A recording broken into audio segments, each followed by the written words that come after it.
¿Qué tal? ¿Cómo están todos? ¿Contentos? Pues estamos en nuestra serie Cordón Escarlata. La próxima semana estaremos terminando.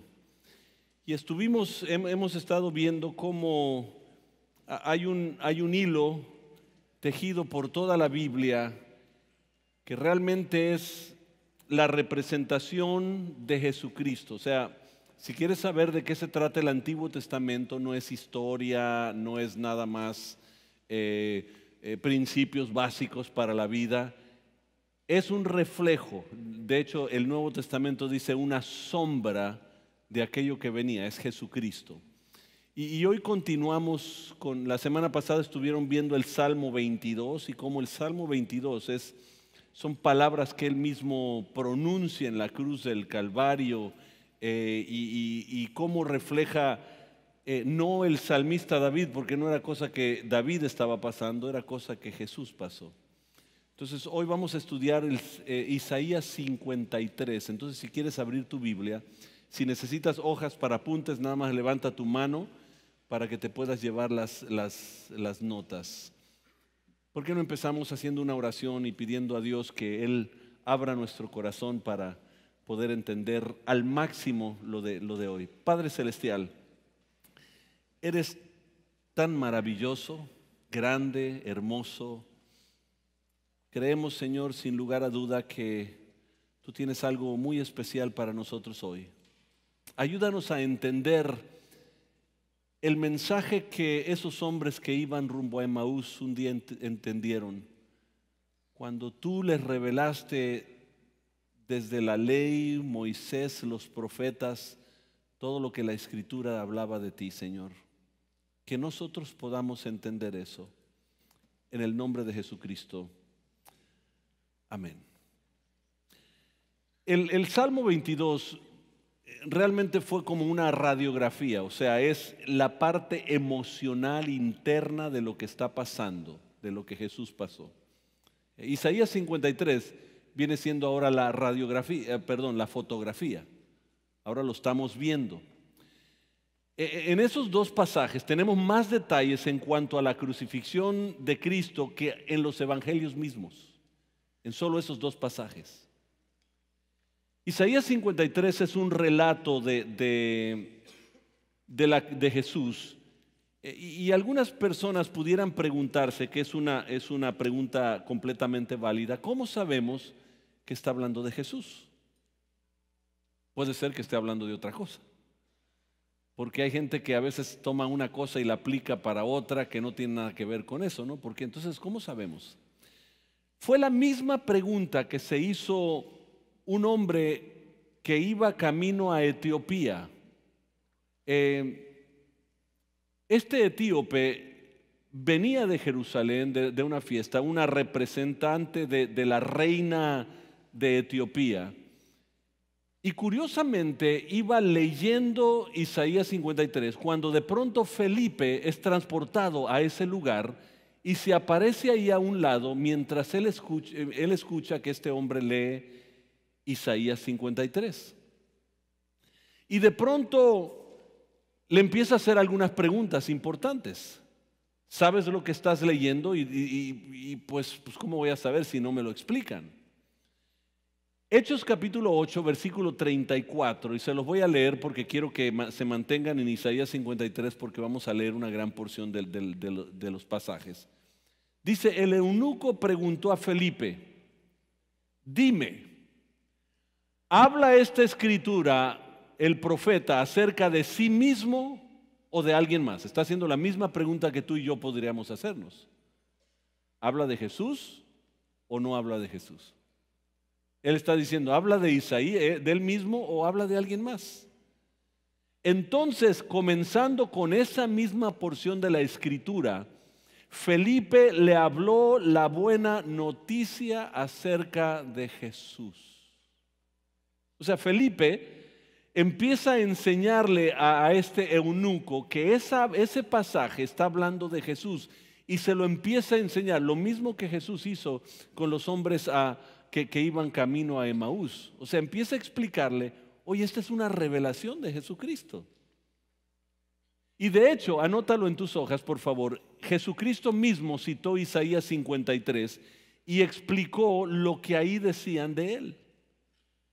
De hecho, lo vemos en Juan 12:38. Jesús dice, eso era primeramente lo que el profeta Isaías había predicho.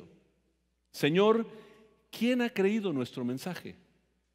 ¿A quién ha revelado el Señor su brazo poderoso? Y empieza con preguntas de reflexión, el cual Pablo, cuando escribe a los romanos en Romanos 12:16, hace exactamente lo mismo. Unas preguntas de reflexión para que uno pueda entender todavía mucho más. Recuerden que Dios es un Dios de preguntas, hace preguntas para que tú puedas reflexionar y ver dónde estás, qué está pasando en tu vida y cuál es la solución en la vida. Preguntas son importantísimas. Entonces, este capítulo, Isaías 53, nos dice cosas en cuanto a Jesucristo, dos cosas muy vitales. Si quieres anotarlo en tus hojas en algún lado, nos habla de su sufrimiento y nos habla de su satisfacción. O sea, ¿qué es el sufrimiento que él pasó? ¿Y qué es lo que le produce satisfacción a él en todo esto? Ahora, es importante que anotes en tus hojas esto. El sufrimiento siempre precede la satisfacción. Es muy curioso que hoy en día lo que queremos evitar en la vida es dolor.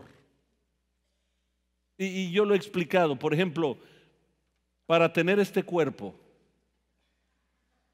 Bueno, no usemos ese ejemplo mejor. Entonces, veo que algunos empezaron a reír, ¿no? Si quiero tener mucho músculo, ¿qué tengo que hacer? Ejercicio. Cuando hago ejercicio, ¿qué pasa? Duele todo. Empiezas a hacer ejercicio, al rato llegas dolor en los brazos, en las piernas. Entonces, ¿podría uno decir el ejercicio es malo?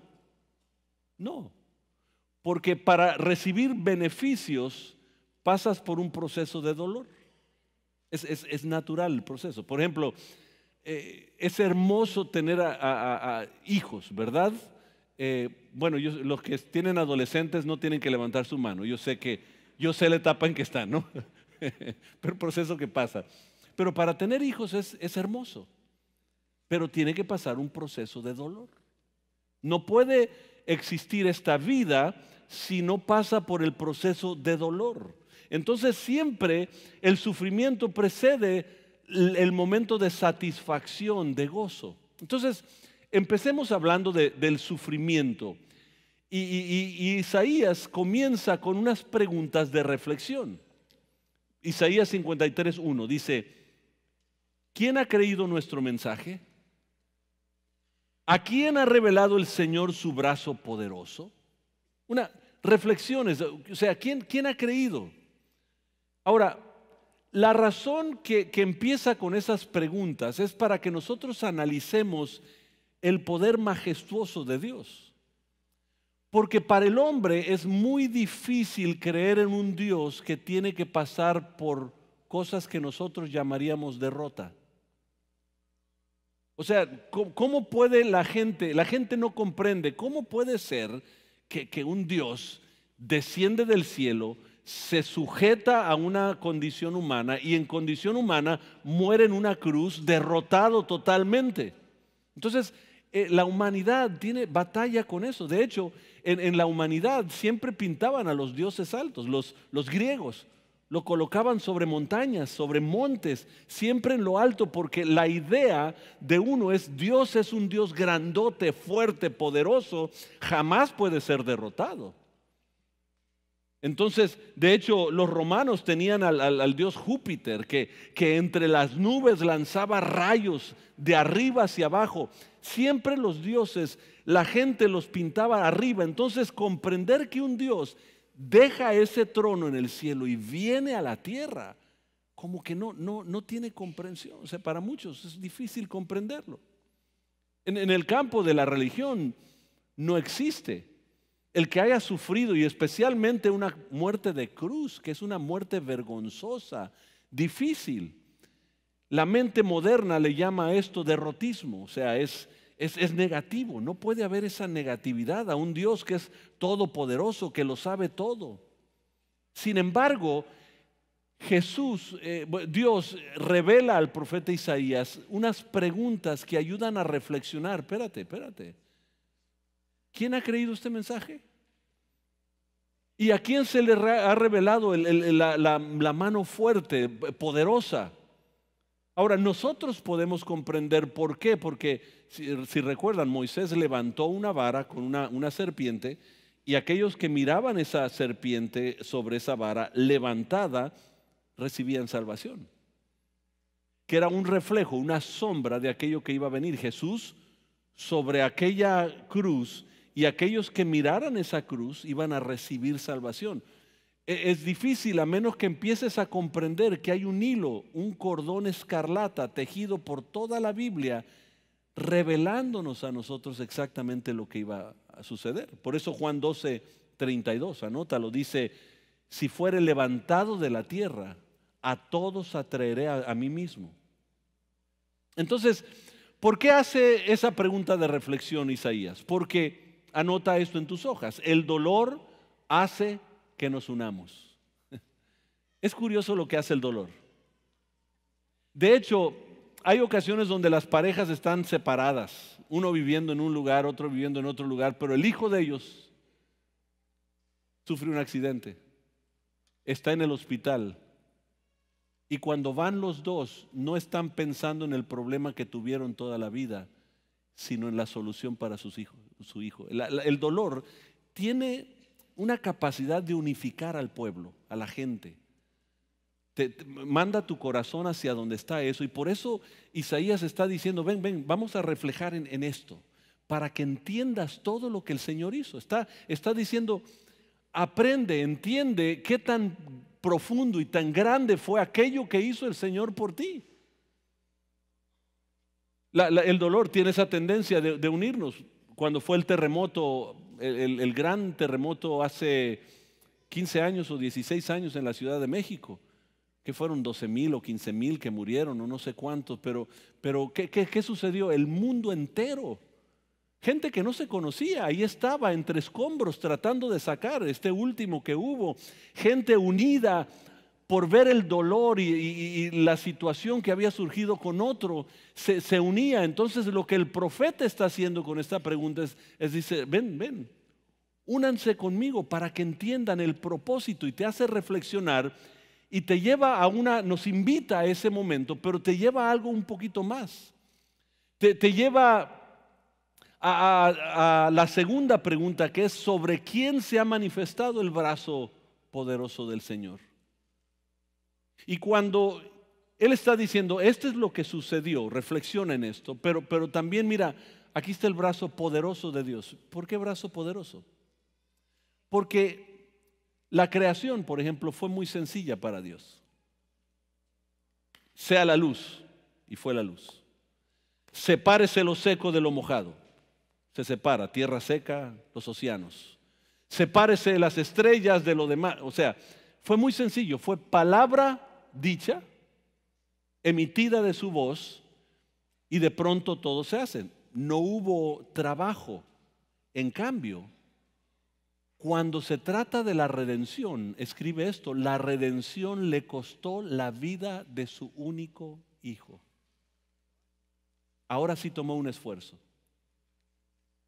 De hecho, tanto esfuerzo fue cuando Jesús está en el huerto orando, Él está llorando y clamando al Señor, y de pronto dice: si esta copa puede pasar de mí. Porque lo que ha pasado es, recuerden, el pecado no es las cosas que cometes, el pecado es lo que te separó de Dios. Eso es pecado. Pecado significa en sí separación de Dios. Todo lo demás que haces son consecuencias del pecado, de estar separado de Dios. Entonces, algo necesita volver a unificarte. Entonces, lo que hace el Señor es, ahora con un gran esfuerzo, vino y da su vida. Imagínense esto: Padre, Hijo y Espíritu Santo, que son solo una cosa. Pero esos tres unidos por toda la eternidad, y de pronto, sobre una cruz, mi pecado puesto sobre la vida y el cuerpo de Jesús, y el pecado ahora los separa. Algo que estuvo unido por toda una eternidad, ahora por breves momentos, el pecado los separa. Imagínense eso. Duro. Ahora imagínense, hay parejas que han vivido 40, 50, 60 años juntos y muere uno y la otra persona sufre. Es difícil la vida con 60 años juntos, es difícil la vida sin la persona con que viviste toda la vida. Imagínense toda una eternidad. Y de pronto hay un plan que provoca esa separación. Porque el pecado mío es puesto sobre el cuerpo de Jesús y Él muere en mi lugar. Ahora, por eso, anota esto, la obra de Dios es una obra infinita que solo Dios puede lograr. La semana antepasada estuvimos leyendo el pasaje donde dice la Escritura, si un cordero podía haber quitado para siempre el pecado, ya no hubiese necesidad de sacrificios. Pero por eso se hacían continuamente los sacrificios en el Antiguo Testamento. Pero de pronto llega el Cordero de Dios, el Cordero eterno, y hace un sacrificio eterno por cada uno de nosotros. Entonces, Isaías 53, vamos al versículo 2, vamos a leerlo. Mi siervo creció en la presencia del Señor como un tierno brote verde, como raíz en tierra seca. No había nada hermoso ni majestuoso en su aspecto, nada que nos atrajera hacia Él. Y hay algunos que yo he oído que leen eso y dicen, ya ven, no era necesariamente una persona guapa Jesús. Aquí no está hablando de eso. Si era guapo o no era guapo, no sabemos. Lo que sí nos dice ahí es que Cristo, una raíz verde, una raíz con vida en tierra seca, significa, no sé si ustedes recuerdan el pasaje donde el ángel llega con María y le dice, María, lo que está en tu vientre es concebido del Espíritu Santo y se sentará en el trono de su padre David. Lo curioso de ese pasaje es que no existía el trono de David en aquel tiempo. Ya había sido destituido. Llegó Babilonia, llegaron después de eso los persas, los griegos, los romanos, un imperio tras otro imperio, y ya no había un trono de su padre David. Y de pronto dice, esta es la raíz verde dentro de tierra seca. Lo que parece que no es, aquí está. Pero luego dice que no había un aspecto bueno en él, o sea, no había nada que uno pudiera decir que bello, porque lo que él sufrió en aquel momento lo desfiguró a tal grado, fueron tantos los golpes que él recibió.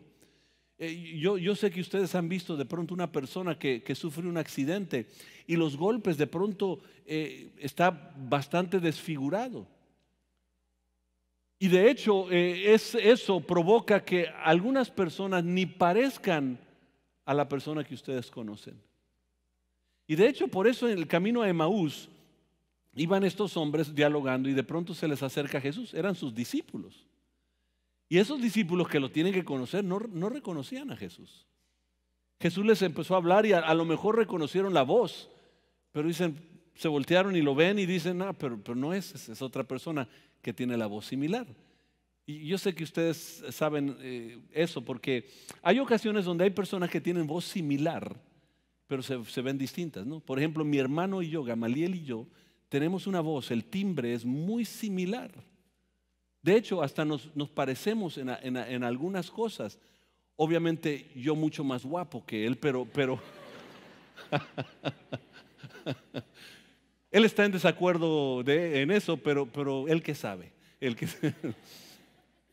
Lo curioso es, por ejemplo, nuestra voz es muy similar y cuando llegamos con su nieto, de pronto, si él no está, su nieto me ve, me abre los brazos y piensa que yo soy el abuelo.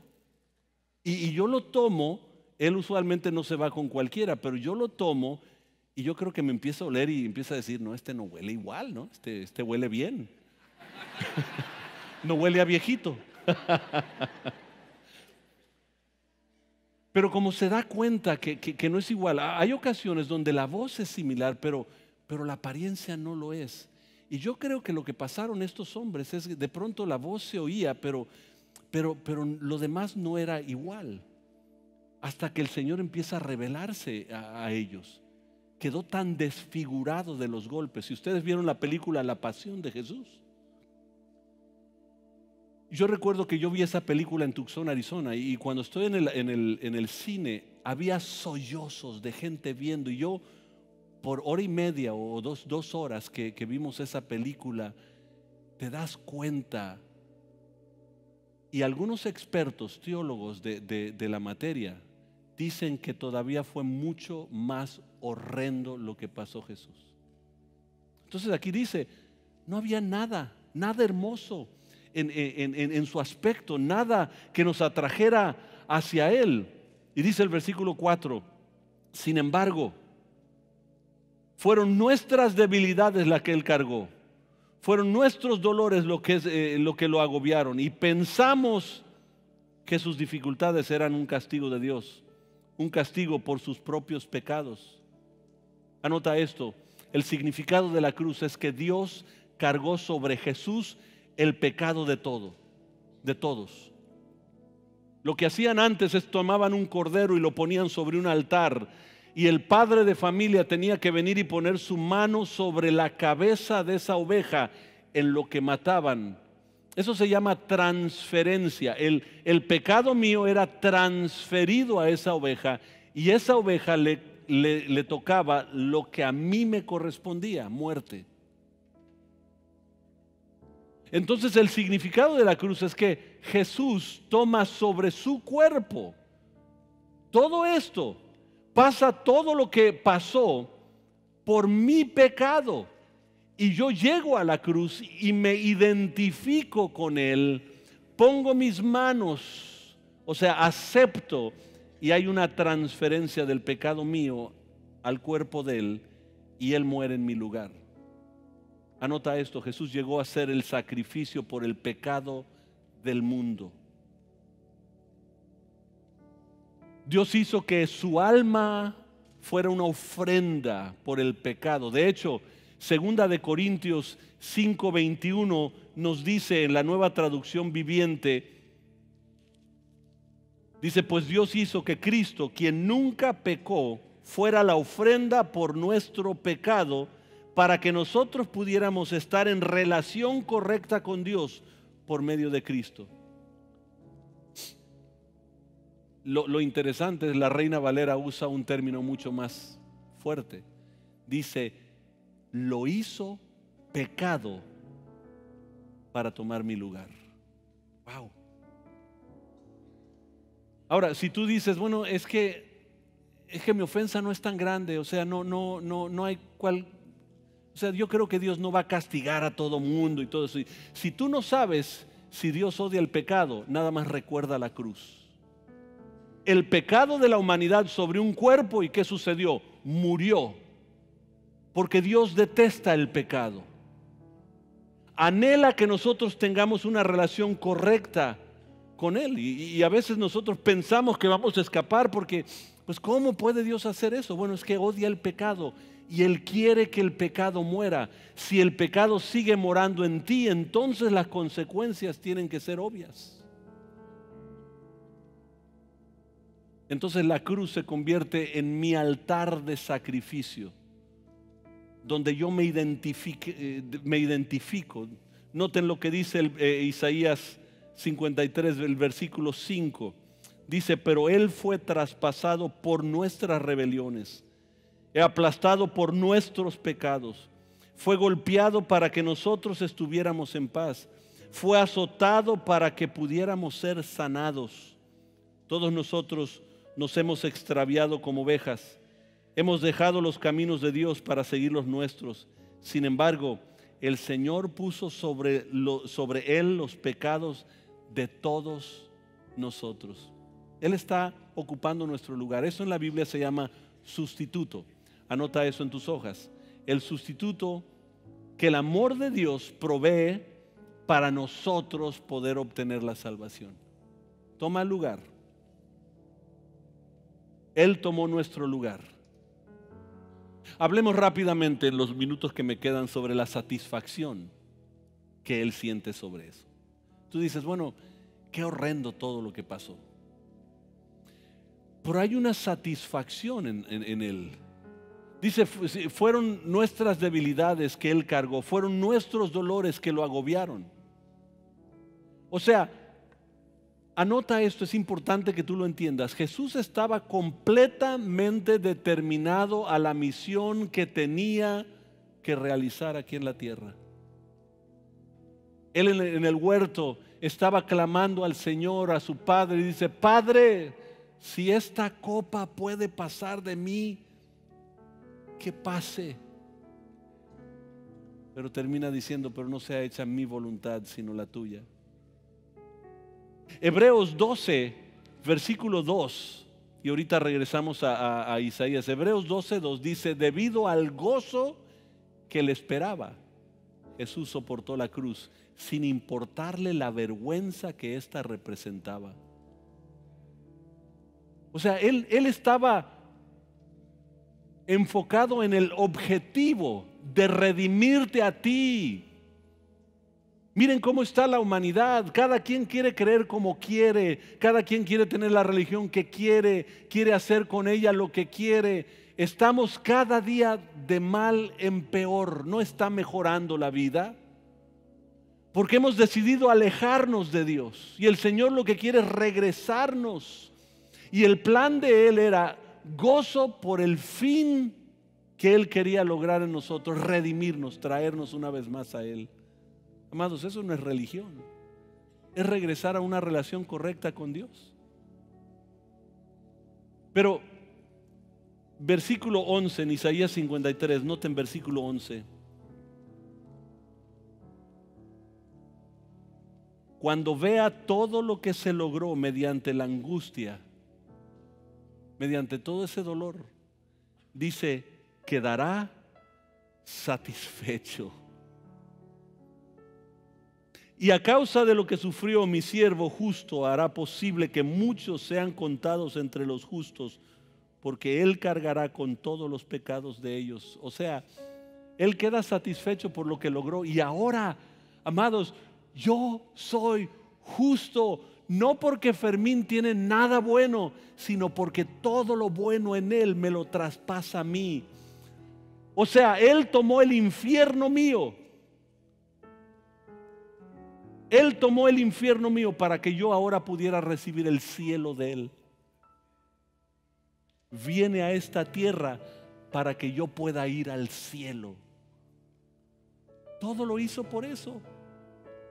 Porque de tal manera amó Dios al mundo que dio a su único Hijo, para que todo aquel que en Él cree no se pierda, mas tenga vida eterna. Lo hace por ti y por mí, desfigurado.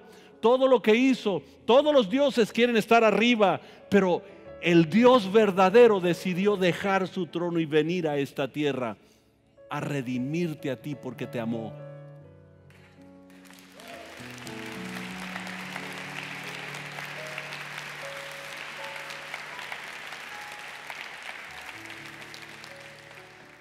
Romanos 4:5 dice, pero la gente no es considerada justa por sus acciones, sino por su fe en Dios, quien perdona a los pecadores. Transferencia. Él quiere que tú llegues a la cruz del Calvario y pongas tu mano sobre aquel sacrificio y decir, Señor, yo necesito esta transferencia. Yo necesito que lo mío se quite y recibir lo tuyo. Y cuando tú haces eso, entonces eres salvo. No es la religión que tú profesas, no es esa. Hay muchas religiones. Dios no vino a establecer religión, el hombre estableció religión. Él anhela establecer una relación contigo. Y lo hizo por medio de su Hijo Jesucristo, dejando su trono del cielo, viniendo a esta tierra a morir en mi lugar. Y ahora yo tengo vida eterna en Cristo Jesús, Señor nuestro.